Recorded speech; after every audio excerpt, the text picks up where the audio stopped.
Hi friends, இப்போ பார்த்தீங்கன்னா இங்கே நம்ம கொல்கத்தா நைட் ரைடர்ஸ்க்கும் ஆர்சிபிக்குமான மேட்ச் வந்து இன்றைக்கி நடக்குது. எப்போ எங்கே நடக்குதுன்னு பார்த்தீங்கன்னா ஈடன் கார்டன்ஸில் வந்து நடக்குது. இந்த மேட்ச்சில் வந்து பிளேயர்ஸோடைய ஃபுல் ஸ்டாட்ஸ் அண்ட் அனலைசிஸை இந்த வீடியோவில் ஃபுல்லாக பார்க்கலாம். நீங்கள் டெலிகிராமில் ஜாயின் பண்ணாலும் ஜாயின் பண்ணிக்கலாம். அதில் நம்ம சில பிளேயர்ஸ் யார் வருவாங்க அப்படிங்கிறதையும் அதில் கொடுத்துட்ருக்குறோம். வீடியோவை ஸ்கிப் பண்ணாமல் பாருங்கள். இப்போ இந்த ஈடன் கார்டன் பிச்சு வந்து பார்த்தீங்கன்னா மேக்ஸிமம் இப்போ வந்து பேட்டினுக்கு சப்போர்ட் ஆகிட்டு இருக்கு. தொடர்ந்து பேட்டினுக்கு சப்போர்ட் ஆகிட்டு இருக்கிறதுனால இந்த மேட்ச் பவுலினுக்கு கூட சப்போர்ட் ஆகலாம். ஸோ வந்து பார்த்தீங்கன்னா இப்போ வந்து இந்த மேட்ச்சில் ஆர்சிபி வின் ஆகிறதுக்கும் ஒரு வாய்ப்பு இருக்குது. இங்கே 89 மேட்சஸில் சேஸின் பண்ணதில் 52 மேட்ச் பண்ணியிருக்கிறாங்க. ஒருவேளை ஆர்சிபி செகண்ட் பேட்டிங் பண்ணாங்கன்னா அந்த வாய்ப்பு அவங்களுக்கு கிடைக்க ஒரு இது இருக்குது. அவங்களுக்கு வந்து மேக்ஸிமம் இப்போ வந்து பார்த்தீங்கன்னா அவங்க டோர்னமெண்ட்டில் இருந்து வெளியே போகிற மாதிரியான கண்டிஷனுக்கு வந்துட்டாங்க. ஸோ அவங்க வந்து எந்த ப்ரெஷரும் இல்லாமல் ஃப்ரீயாக விளையாட ஆரம்பிச்சிருவாங்க. ஸோ அதுவே வின் ஆகிறதுக்கான ஒரு சில வாய்ப்புகளும் இருக்குது. ஆவரேஜ் ஸ்கோர் 170 வரைக்கும் இங்கே வரதுக்கான வாய்ப்பு இருக்குது. ஹை ஸ்கோர் பார்த்தீங்கன்னா 235 வரைக்கும் இருக்குது. மார்னிங் டைம் விளையாடுறதுனால இப்போ இந்த ஈவினிங் அந்த டியூ வர்றதுக்கு முன்னாடி அந்த ஸ்பின்னுக்கு கொஞ்சம் சப்போர்ட் ஆகிறதுக்கான வாய்ப்புகள் நிறைய இருக்குது. நடந்த ரீசன்ட் மேட்சஸ் பார்த்தீங்கன்னா எல்லாமே பார்த்தீங்கன்னா 2 மேட்ச் 200க்கு மேலே ஸ்கோர் பண்ணியிருக்கிறாங்க. ஒரு மேட்ச் வந்து பார்த்தீங்கன்னா எல்எஸ்ஜி 161 பண்ணாலும் அவங்க 15 ஓவர்லேயே பண்ணியிருக்கிறாங்க. ஸோ வந்து கேகேஆருக்கு ஃபேவராக அந்த கிரவுண்டு ரொம்ப இதாகிட்டு இருக்கு. ஸோ பேட்டிங் பிச்சுங்கிறதுனால இப்போ இந்த டீமில் இருந்து கண்டிப்பாக இப்போ வில் ஜாக்ஸு இவங்கெல்லாம் நல்லா பெர்ஃபார்ம் பண்ணுற பட்சத்தில் இவங்களுக்கும் பேட்டினுக்கு சப்போர்ட் பண்ணுற மாதிரியான கண்டிஷன் மாறும் அப்படிங்கிறதுக்கான வாய்ப்புகளும் இருக்குது. ஸோ பார்த்தீங்கன்னா இதுவும் ஓரளவு எப்படியும் 160 to 170 ஸ்கோர் பண்ணுறதுவாங்க அப்படிங்கிறதுக்கான வாய்ப்புகள் நிறையவே இருக்குது. இந்த லாஸ்ட்டாக நடந்த மேட்சஸில் பார்க்கும்போது ஸ்பின்னர்ஸ்க்கு 11 விக்கெட்டும் ஃபாஸ்ட் பவுலர்ஸுக்கு 24 விக்கெட்ஸும் கிடச்சிருக்கு. இப்போ இந்த ஃபாஸ்ட் பவுலர்ஸில் ஃபர்ஸ்ட் இன்னிங்ஸில் ஃபேஸுக்கு வந்து 14க்கும் செகண்ட் இன்னிங்க்கு 10க்கும் கிடச்சிருக்கு.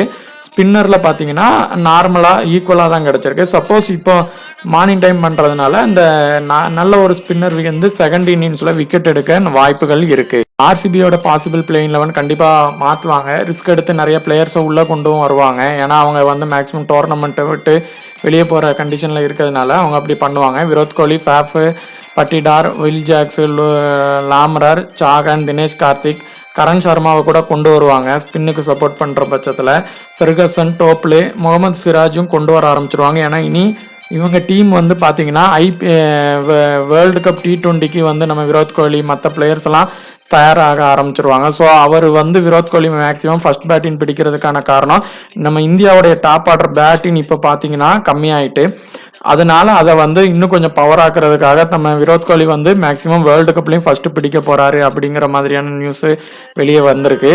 அதை வந்து நம்ம வெயிட் பண்ணி பார்க்கலாம். இதில் ஃபர்ஸ்ட்டு ஃபேஃப் டு பிளஸஸோட ஹெட் டு ஹெட் ரெக்கார்டு பார்த்தீங்கன்னா 481 ரன்ஸ் அடிச்சிருக்கிறாங்க. ரீசன்ட் ஃபார்ம் 62, 61, 42ன்னு ட்ரீம் டீம் வந்துக்கிட்டே தான் இருக்கிறாங்க. வென்யூவில் வந்து பார்த்தீங்கன்னா தான் ஆவரேஜ் கொஞ்சம் கம்மியாக இருக்குது. இப்போ விராட் கோலியா ஃபேஃப் டு பிளஸஸான்னு பார்க்கும்போது நம்ம விராட் கோலியவே எடுத்துடலாம். அவருக்கு ஆவரேஜ் பார்த்தீங்கன்னா 40 கிட்ட இருக்குது. ஹெட் டு ஹெட்லேயும் சரி வென்யூலையும் சரி.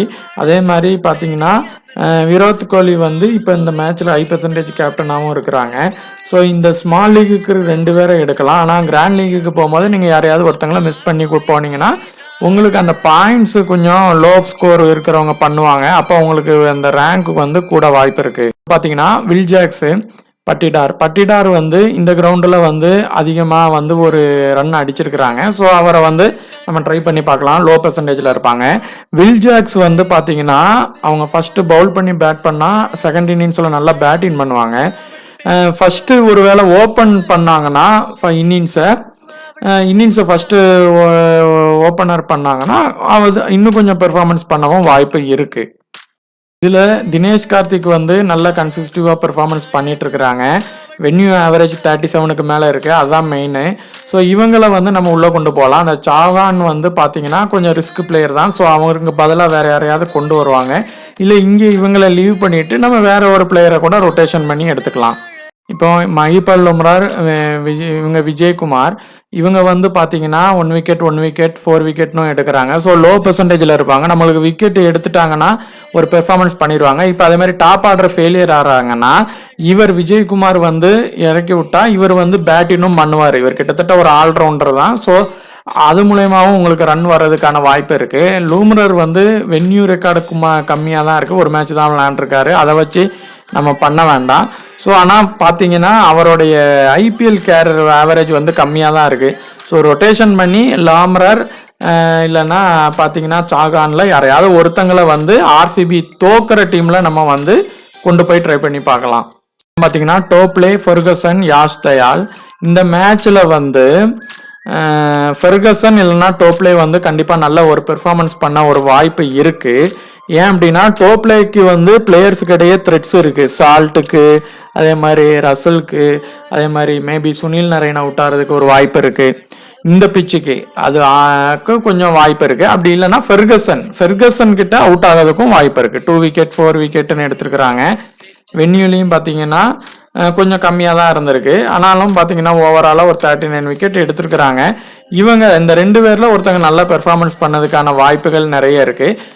நம்ம வந்து ரொட்டேஷன் பண்ணி இந்த 2 பேரில் ஒருத்தங்களை எடுக்கலாம். யாஷ் தயால் வந்து லோ பர்சன்ட்டில் இருப்பாங்க. ஸோ இவங்களை வந்து நம்ம எடுக்கும் போது ஆர்சிபி வந்து வின் ஆகிற டீமில் கூட நம்ம ட்ரை பண்ணி பார்க்கலாம். ஒருவேளை அவங்க வந்து கொஞ்சம் ஸ்விங் பண்ணி போடுவாங்க, ஃபாஸ்ட்டை குறைச்சி போடுவாங்க. ஸோ விக்கெட் ஆகிறதுக்கான வாய்ப்புகள் 1-2 இருக்குது. மாதிரி கேகேஆர் மேக்ஸிமம் பாசிபிள் பிளேயிங் 11 மாற்ற மாட்டாங்க. ஏதாவது 1 or 2 சேஞ்சஸ் பண்ணுவாங்க. ஏன்னா அவங்க நல்ல பிளே தான் ப்ளே பண்ணாங்க. ஆனாலும் லாஸ் பண்ணிட்டாங்க. பவுலிங் வேணால் ஸ்ட்ராங் பண்ணலாம். சால்ட்டு, நரேனு, பார்த்தீங்கன்னா ரகுவன்ஸ்கி, ஐயர், வெங்கடேஷ் ஐயர், அப்புறம் Rinku Singh, Russell, R Singh, Starc, ஐச்சரனா, சக்கரவர்த்தி. மேபி ஏதாவது ஒரு ஸ்பின்னரை இன்னும் கொஞ்சம் அடிஷ்னலாக டீமுக்குள்ளே கொண்டு வரதுக்கு ஒரு வாய்ப்பு இருக்குது. இப்போ இந்த இதில் பிலிப் சால்ட் வந்து ஹெட் டு ஹெட் ரெக்கார்டும் நல்லா இருக்கு, வென்யூ ரெக்கார்டும் நல்லா இருக்கு. ஆனால் இந்த பிலிப் சால்ட் வந்து பவர் பிளேல எப்படியும் ஒரு டைம் அவுட் ஆகிறதுக்கான வாய்ப்பு வந்து பிளேயர்ஸ் இடையே கிடைக்கும். ஆனால் அதை அவங்க விட்டுட்டாங்கன்னா இவர் வந்து பெருசாக ப்ளே பண்ணிடுவார். இவர் பெருசாக ப்ளே பண்ணுற பட்சத்தில் சுனில் நரேன் வந்து பேட்டிங்ல கம்மி ஆயிடுவார். இது வந்து தொடர்ந்து நடந்துட்டு இருக்கு. ஸோ இவருக்கு வந்து டோப்லே கிட்ட சில பிளேயர்ஸ் கிட்ட த்ரெட்ஸ் இருக்கு. ஸோ இவர் பிலிப் சால்ட் அவுட் ஆயிட்டாருன்னா நரேனுக்கு கொஞ்சம் வந்து அடிப்பாரு. அப்படி இல்லை அப்படின்னா இவர் அவுட் ஆயிடுவாரு. நரேன் கொஞ்சம் ஓரளவு ட்ரீம் டீம் அளவுக்கும் ஸ்கோர் பண்ணிடுவாரு. ஏன்னா பவுலிங் இருக்கு.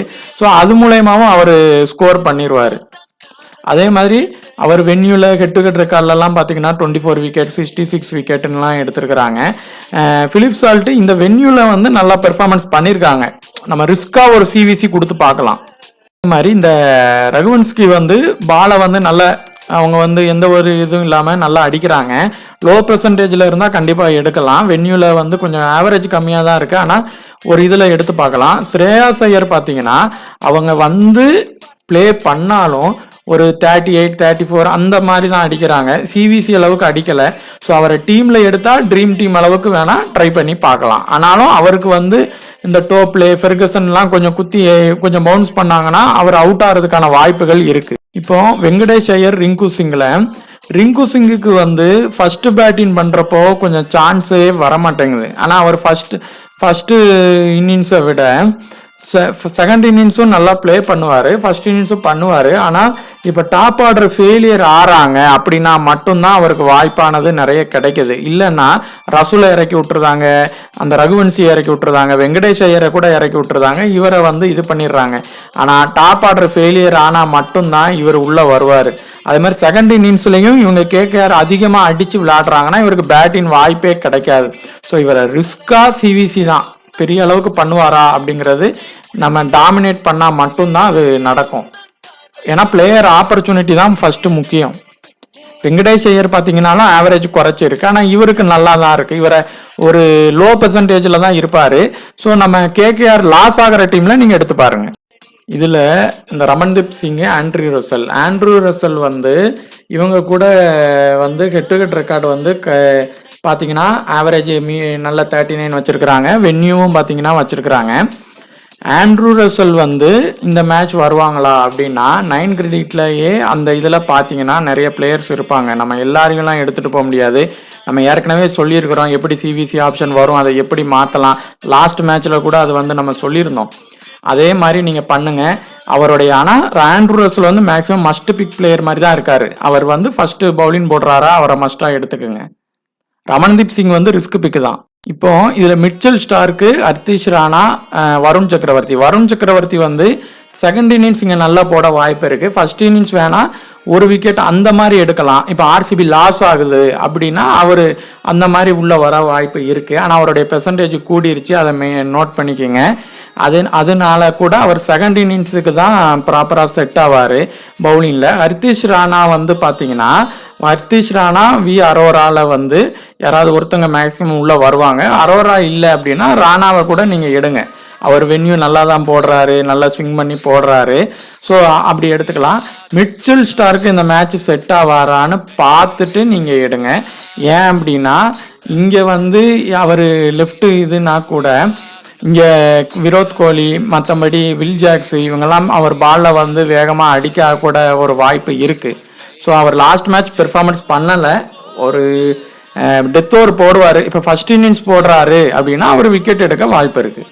இதில் சேஃப் ஆப்ஷன் சிவிசி பார்த்தீங்கன்னா ரசூல், கோலி, வில் ஜாக்ஸ், சுனில் நரேன் இவங்கள தான் வந்து அதிகமாக யூஸ் பண்ணுவாங்க.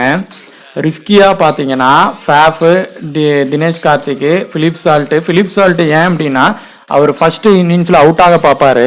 அதை அவங்க மிஸ் பண்ணிட்டாங்கன்னா அவர் பெருசாக விளாண்டுருவார். அப்படி இல்லையா ஆனால் அவுட் ஆயிடுவார். ஏன்னா டோப்லே, வில் ஜாக்ஸ் இந்த மாதிரி ஆள்கிட்ட அவர் அவுட் ஆக ஒரு வாய்ப்பு இருக்குது. சப்போஸ் கரண் சர்மா உள்ளே வராரு அப்படின்னா அவங்கக்கிட்ட அவுட் ஆகலாம் இவர் வாய்ப்பு இருக்குது. ஸோ அந்த விஷயத்தை அவங்க ட்ராப் பண்ணுறாங்க அப்படின்னா அவர் பெர்ஃபார்மன்ஸ் பண்ணிடுவார். தினேஷ் கார்த்திக் வந்து டாப் ஆர்டர் ஃபெயிலியர் ஆகுது அப்படிங்கிற பட்சத்தில் இப்போ நல்ல ஒரு ஸ்கோர் பண்ணுறாரு. அவருடைய கேரியர் வந்து லாஸ்ட் சீசன்னால அவர் நல்லா பண்ணிட்டு இருக்கிறாரு. நல்ல பேட்டிங்கு பிச்சிங்க்கு சப்போர்ட் பண்ணுற பட்சத்தில் இவர் நல்லா பண்ணுவார். ஃபேஃப் டு பிளசிஸ் எப்படின்னா அவர் வந்து ஒரு ட்ரீம் டீம் அளவுக்கு பண்ணிடுறாரு. ஆனால் அந்த சிவிசி அளவுக்கு அவருடைய அந்த இன்னிங்ஸை லாஸ்ட் வரை கொண்டு போக முடியல. ஸோ ரிஸ்க்கு தான். அவர் கொண்டு போவாரா அப்படிங்கிறது ஒரு ரிஸ்க்கு. பண்ணலாம், பண்ணாமனாலும் போகலாம். அதே மாதிரி டோப்லே ஃபெர்கசனில் கண்டிப்பாக வந்து ஆர்சிபி வின் ஆகிற தருணத்தில் ஒருத்தவங்க கண்டிப்பாக நல்ல பெர்ஃபார்மன்ஸ் பண்ணிடுவாங்க. டோப்லேயா ஃபெர்கசனா அப்படின்ட்டு நீங்கள் அந்த பெர்சன்டேஜ் கணக்கு வச்சு பாருங்கள். ரிங்கு சிங்கும் அதே மாதிரி ரிஸ்க் தான். ஏன்னா அவருக்கு ஆப்பர்ச்சுனிட்டி கிடைக்கல. அவர் நல்ல பிளேயர் தான். ஃபர்ஸ்ட் இன்னிங்ஸ் பிடிச்சாலும் கடைசி 17 ஓவர் 18 ஓவருக்கு வருது. அப்புறம் பவுலிங் கிடையாது, அப்புறம் ஒன்றும் பண்ண முடியாது. அடுத்து பேட்டிங்க்கு வர்றப்பவும் கொல்கத்தா வந்து 4 விக்கெட் 3 விக்கெட் டாப்பில் போனால் மட்டும்தான் அவருக்கு ஆப்பர்ச்சுனிட்டி கிடைக்கும். இல்லை சுனில் நரேன், ரசூல், இவருங்க ஸ்ரேயாஸ் ஐயர், அவங்க இந்த ரங்குன்ஸ்கி இவங்கெல்லாம் அடிச்சிட்டாங்கன்னா இவருக்கு ஆப்பர்ச்சுனிட்டியே கிடைக்காது. ஸோ நீங்கள் கொல்கத்தா அதாவது ஆர்சிபி டாமினேட் பண்ணுவாங்க அப்படின்னா மட்டும்தான் சிங்கை வந்து நீங்கள் சிவிசி கொடுக்க முடியும். இல்லைன்னா அவருக்கு வாய்ப்பே கிடையாது. மேலும் உங்களுக்கு நம்ம சேனல் பிடிச்சிருந்துச்சுன்னா கண்டிப்பாக சப்ஸ்கிரைப் பண்ணுங்கள், ஷேர் பண்ணுங்கள். நம்மளுக்கு டெலிகிராமில் ஜாயின் பண்ணாலும் ஜாயின் பண்ணிக்கிடுங்க. இங்கே எதுவுமே வந்து ப்ரைமோ எதுவும் கிடையாது, எல்லாமே ஃப்ரீ தான். நமக்கு தெரிஞ்ச ஒரு சில விஷயங்கள் கண்டென்ட்டை நம்ம வந்து கொடுக்குறோம். உங்களுக்கு தெரிஞ்ச ஐடியாவை நீங்கள் நம்ம சேட் குரூப்பில் ஷேர் பண்ணுங்கள். அப்போ நம்ம வின்னிங் ரேஷியோவும் கூட அதிகமாகும். ஸோ நம்ம வந்து அந்த டெலிகிராமில் ஜாயின் பண்ணோன்னா பண்ணிக்கிடுங்க. தேங்க்யூ.